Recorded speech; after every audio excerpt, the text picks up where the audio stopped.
રાજપીપળાના લાલ tower કાલકા માતા road વિસ્તારમાં રહેણાંક વિસ્તારમાં ચાલતા પેરેડાઇઝ મરઘા કેન્દ્ર સામે સ્થાનિકોમાં ભારે રોષ ફેલાયો છે। બર્ડ ફ્લૂની દહેશત વચ્ચે રહીશોએ જિલ્લા તંત્રને આવેદનપત્ર આપી પોલ્ટ્રી ફાર્મને તાત્કાલિક અને કાયમી બંધ કરવાની માંગ કરી છે।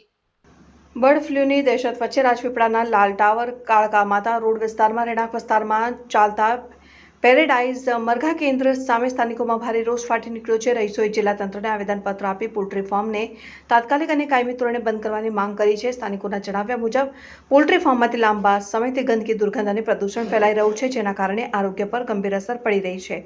અગાઉ આરોગ્ય વિભાગ, મ્યુનિસિપાલિટી અને પ્રાંત અધિકારીને રજૂઆતો કરવા છતાં યોગ્ય કાર્યવાહી ન થતાં લોકોમાં અસંતોષ જોવા મળી રહ્યો છે। રહીશોએ જણાવ્યું કે મ્યુનિસિપાલિટી દ્વારા અગાઉ દંડ ફટકારવામાં આવ્યો હતો, છતાં સમસ્યાનો કાયમી ઉકેલ આવ્યો નથી।